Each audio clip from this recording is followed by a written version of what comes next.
শুভা। রবীন্দ্রনাথ ঠাকুর।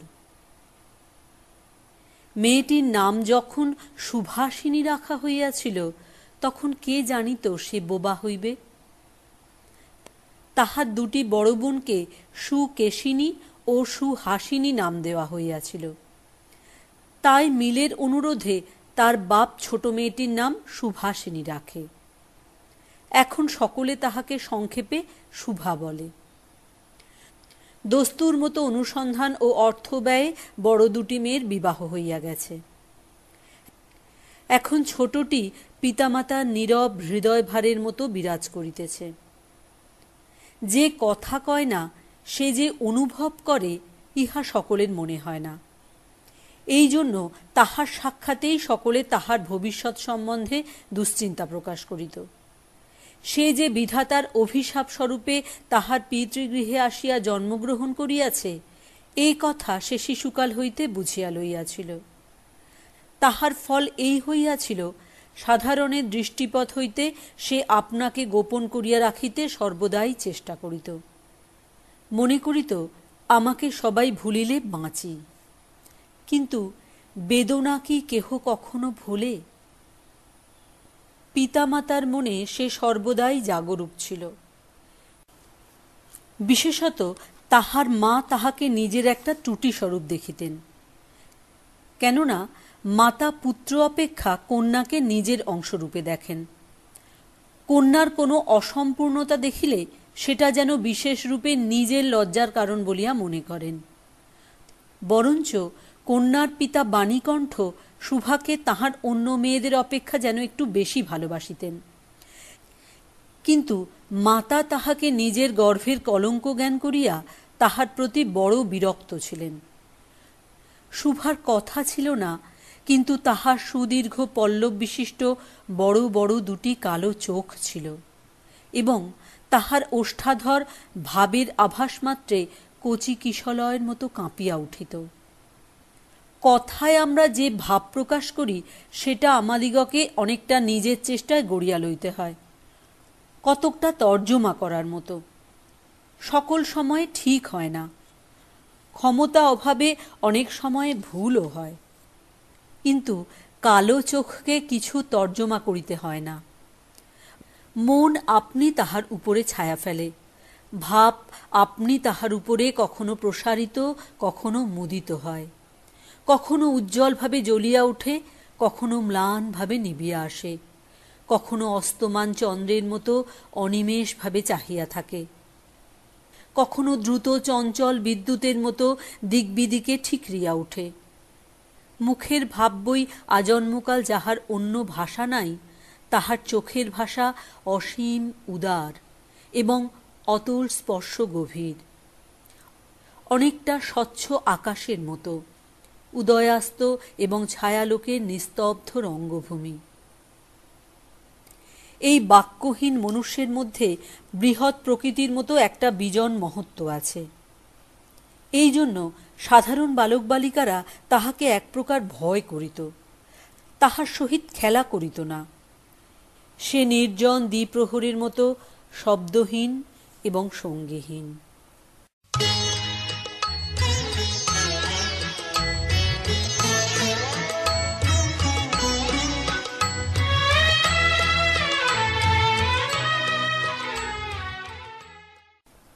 দুই।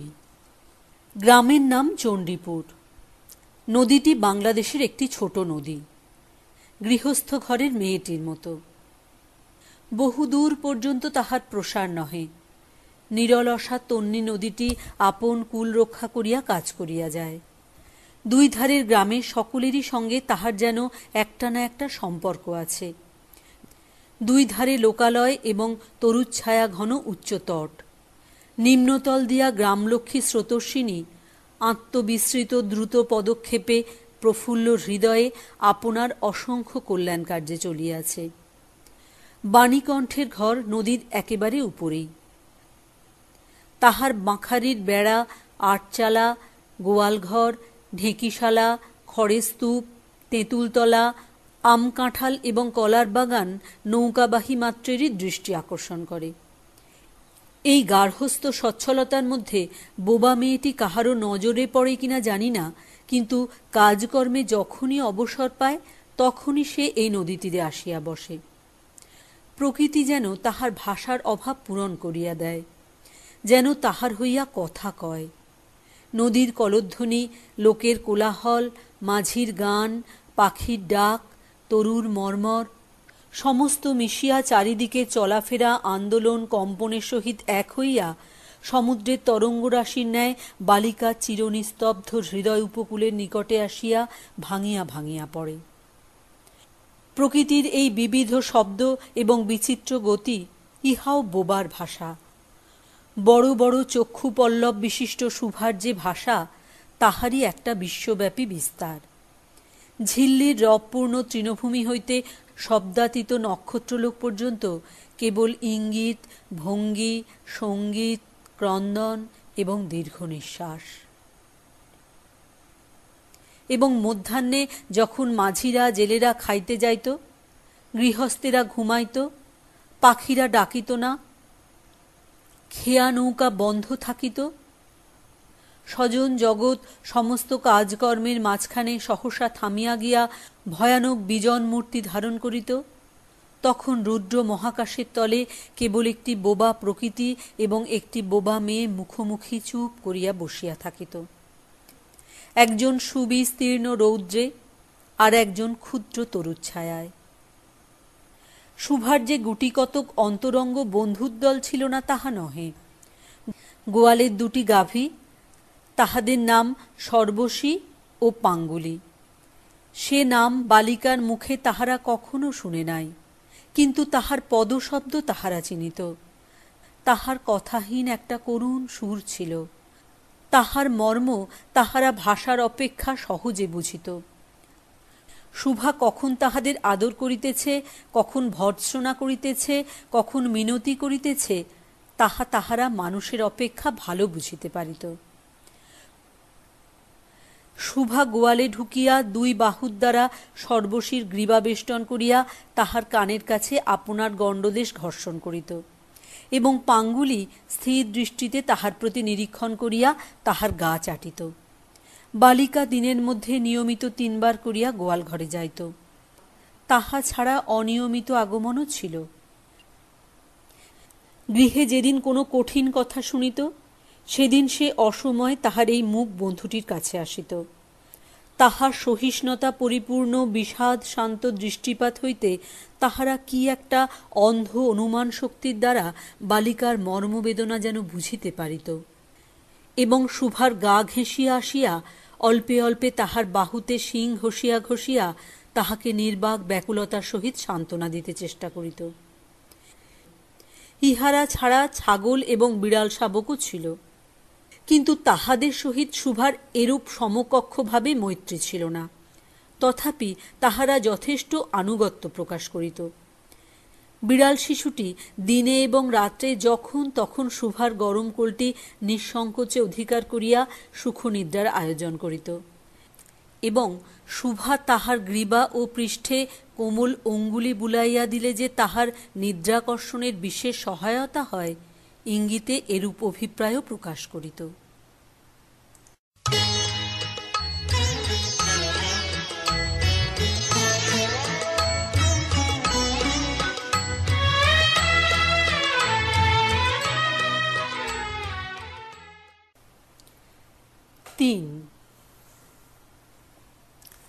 উন্নত শ্রেণীর জীবের মধ্যে শুভার আরও একটি সঙ্গী জুটিয়াছিল, কিন্তু তাহার সহিত বালিকার ঠিক কিরূপ সম্পর্ক ছিল তাহা নির্ণয় করা কঠিন, কারণ সে ভাষা বিশিষ্ট জীব।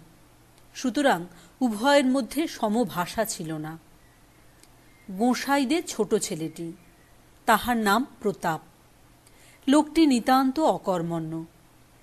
সে যে কাজকর্ম করিয়া সংসারের উন্নতি করিতে যত্ন করিবে, বহু চেষ্টার পর বাপমা সে আশা ত্যাগ করিয়াছেন। অকর্মণ্য লোকের একটা সুবিধা এই যে আত্মীয় লোকেরা তাহাদের উপরে বিরক্ত হয় বটে, কিন্তু প্রায় তাহারা নিঃসম্পর্ক লোকেদের প্রিয় পাত্র হয়, কারণ কোনো কার্যে আবদ্ধ না থাকাতে তাহারা সরকারি সম্পত্তি হইয়া দাঁড়ায়। শহরে যেমন এক আধটা গৃহ সম্পর্কহীন সরকারি বাগান থাকা আবশ্যক, তেমনি গ্রামে দু চারিটা অকর্মণ্য সরকারি লোক থাকার বিশেষ প্রয়োজন। কাজে কর্মে আমোদে অবসরে যেখানে একটা লোক কম পড়ে সেখানেই তাহাদিগকে হাতের কাছে পাওয়া যায়। প্রতাপের প্রধান শখ ছিপ ফেলিয়া মাছ ধরা। ইহাতে অনেকটা সময় সহজে কাটানো যায়। অপরাহ্নে নদী তীরে ইহাকে প্রায় এই কাজে নিযুক্ত দেখা যাইত এবং এই উপলক্ষে সুভার সহিত তাহার প্রায় সাক্ষাৎ হইত। যে কোনো কাজেই নিযুক্ত থাক, একটা সঙ্গী পাইলে প্রতাপ থাকে ভালো। মাছ ধরার সময় বাক্যহীন সঙ্গী সর্বাপেক্ষা শ্রেষ্ঠ। এই জন্য প্রতাপ সুভার মর্যাদা বুঝিত। এই জন্য সকলেই সুভাকে সুভা বলিত। প্রতাপ আরেকটু অতিরিক্ত আদর সংযোগ করিয়া সুভাকে সু বলিয়া ডাকিত। সুভা তেঁতুলতলায় বসিয়া থাকিত এবং প্রতাপ অনতি দূরে ছিপ ফেলিয়া জলের দিকে চাহিয়া থাকিত। প্রতাপের একটি করিয়া পান বরাদ্দ ছিল।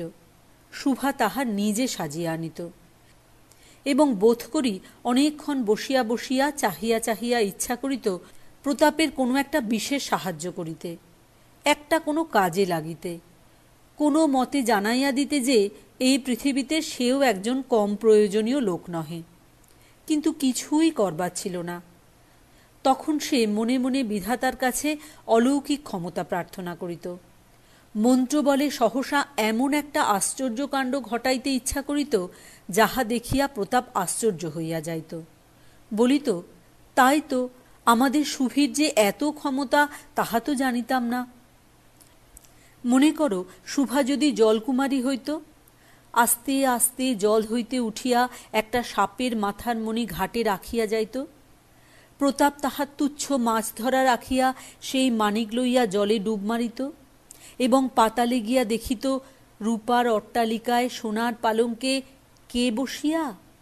আমাদের বাণীকণ্ঠের ঘরে সেই বোবা মেয়ে সু। আমাদের সু সেই মণিদীপ্ত গভীর নিস্তব্ধ পাতালপুরীর একমাত্র রাজকন্যা। তাহা কি হইতে পারিত না? তাহা কি এতই অসম্ভব? আসলে কিছুই অসম্ভব নয়। কিন্তু তবুও সু প্রজাশূন্য পাতালে রাজবংশে না জন্মিয়া বাণীকণ্ঠের ঘরে আসিয়া জন্মিয়াছে এবং গোসাইদের ছেলে প্রতাপকে কিছুতেই আশ্চর্য করিতে পারিতেছে না।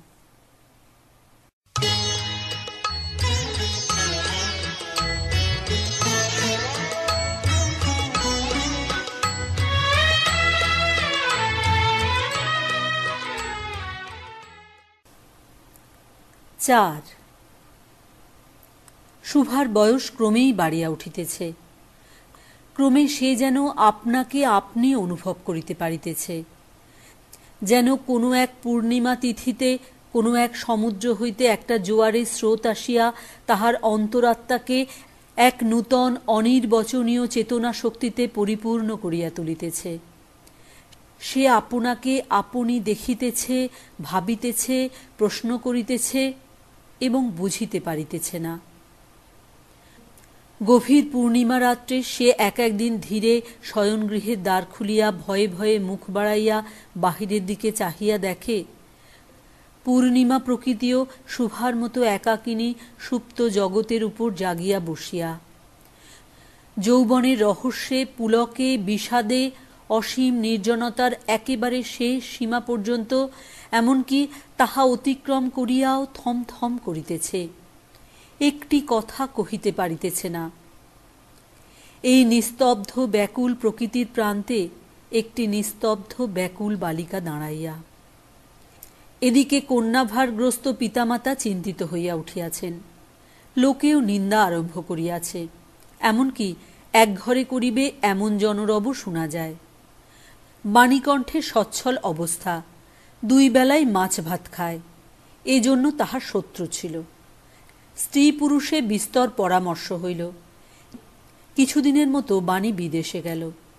অবশেষে ফিরিয়া আসিয়া কহিল, চলো, কলিকাতায় চলো। বিদেশ যাত্রার উদ্যোগ হইতে লাগিল। কুয়াশা ঢাকা প্রভাতের মতো সুভার সমস্ত হৃদয় অশ্রুবাষ্পে একেবারে ভরিয়া গেল। একটা অনির্দিষ্ট আশঙ্কা বশে সে কিছুদিন হইতে ক্রমাগত নির্বাক জন্তুর মতো তাহার বাপ মায়ের সঙ্গে সঙ্গে ফিরিত। ডাগর চক্ষু মেলিয়া তাহাদের মুখের দিকে চাহিয়া কি একটা বুঝিতে চেষ্টা করিত, কিন্তু তাহারা কিছু বুঝাইয়া বলিতেন না। ইতিমধ্যে একদিন অপরাহ্নে জলে ছিপ ফেলিয়া প্রতাপ হাসিয়া কহিল, কিরে সু, তোর নাকি বর পাওয়া গেছে? তুই বিয়ে করতে যাচ্ছিস? দেখিস আমাদের ভুলিস নে। বলিয়া আবার মাছের দিকে মনোযোগ করিল। মর্মবিদ্ধ হরিণী ব্যাধের দিকে যেমন করিয়া তাকায়, নীরবে বলিতে থাকে, আমি তোমার কাছে কি দোষ করিয়াছিলাম? শুভা তেমনি করিয়া প্রতাপের দিকে চাহিল। সেদিন গাছের তলায় আর বসিল না। বাণীকণ্ঠ নিদ্রা হইতে উঠিয়া শয়নগৃহে তামাক খাইতেছিলেন।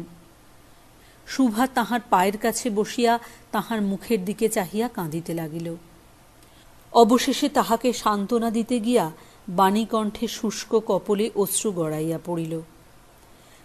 কাল কলিকাতায় যাইবার দিন স্থির হইয়াছে। শুভা গোয়ালঘরে তাহার বাল্যসখীদের কাছে বিদায় লইতে গেল। তাহাদিগকে স্বহস্তে খাওয়াইয়া গলা ধরিয়া একবার দুই চোখে যত পারে কথা ভরিয়া তাহাদের মুখের দিকে চাহিল।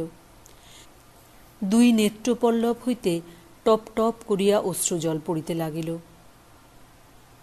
সেদিন শুক্লা দ্বাদশী রাত্রি। শুভা শয়নগৃহ হইতে বাহির হইয়া তাহার সেই চিরপরিচিত নদীতটে শস্পসজ্জায় লুটাইয়া পড়িল। যেন ধরণীকে, এই প্রকাণ্ড মুখ মানবতাকে দুই বাহুতে ধরিয়া বলিতে চাহে, তুমি আমাকে যাইতে দিও না মা, আমার মতো দুই বাহু বাড়াইয়া তুমিও আমাকে ধরিয়া রাখো। কলিকাতার এক বাসায় শুভার মা একদিন শুভাকে খুব করিয়া সাজাইয়া দিলেন। আঁটিয়া চুল বাঁধিয়া খোঁপায় জরির ফিতা দিয়া অলঙ্কারে আচ্ছন্ন করিয়া তাহার স্বাভাবিক শ্রী যথাসাধ্য বিলুপ্ত করিয়া দিলেন। শুভার দুই চক্ষু দিয়া অশ্রু পড়িতেছে, পাছে চোখ ফুলিয়া খারাপ দেখিতে হয়, এজন্য তাহার মাতা তাহাকে বিস্তর ভর্ৎসনা করিলেন, কিন্তু অশ্রুজল ভর্ৎসনা মানিল না। বন্ধুদের সঙ্গে বর স্বয়ং কোণে দেখিতে আসিলেন। কন্যার মা বাপ চিন্তিত শঙ্কিত শশব্যস্ত হইয়া উঠিলেন, যেন দেবতা স্বয়ং নিজের বলির পশু বাছিয়া লইতে আসিয়াছেন। মা নেপথ্য হইতে বিস্তর তর্জন গর্জন শাসন করিয়া বালিকার অশ্রুস্রোত দ্বিগুণ বাড়াইয়া পরীক্ষকের সম্মুখে পাঠাইলেন। পরীক্ষক অনেকক্ষণ নিরীক্ষণ করিয়া বলিলেন, মন্দ নহে। বিশেষত বালিকার ক্রন্দন দেখিয়া বুঝিলেন ইহার হৃদয় আছে, এবং হিসাব করিয়া দেখিলেন যে হৃদয় আজ বাপ মায়ের বিচ্ছেদ সম্ভাবনায় ব্যথিত হইয়া উঠিয়াছে, সেই হৃদয় আজ বাদে কাল আমারই ব্যবহারে লাগিতে পারিবে। শুক্তির মুক্তার ন্যায় বালিকার অশ্রুজল কেবল বালিকার মূল্য বাড়াইয়া দিল। তাহার হইয়া আর কোনো কথা বলিল না। পঞ্জিকা মিলাইয়া খুব একটা শুভলগ্নে বিবাহ হইয়া গেল। বোবা মেয়েকে পরের হস্তে সমর্পণ করিয়া বাপ মা দেশে চলিয়া গেল। তাহাদের জাতি ও পরকাল রক্ষা হইল। বর পশ্চিমে কাজ করে। বিবাহের অনতিবিলম্বে স্ত্রীকে পশ্চিমে লইয়া গেল। সপ্তাহখানেকের মধ্যে সকলেই বুঝিল নববধূ বোবা। তা কেহ বুঝিল না সেটা তাহার দোষ নহে। সে কাহাকেও প্রতারণা করে নাই। তাহার দুটি চক্ষু সকল কথাই বলিয়াছিল, কিন্তু কেহ তাহা বুঝিতে পারে নাই। সে চারিদিকে চায়, ভাষা পায় না। যাহারা বোবার ভাষা বুঝিত, সেই আজন্ম পরিচিত মুখগুলি দেখিতে পায় না। বালিকা চিরনীরব হৃদয়ের মধ্যে একটা অসীম অব্যক্ত ক্রন্দন বাজিতে লাগিল। অন্তর্যামী ছাড়া আর কেহ তাহা শুনিতে পাইল না। এবার তাহার স্বামী চক্ষু এবং কর্ণেন্দ্রিয়ের দ্বারা পরীক্ষা করিয়া এক ভাষা বিশিষ্ট কন্যা বিবাহ করিয়া আনিল। মাঘ 1299।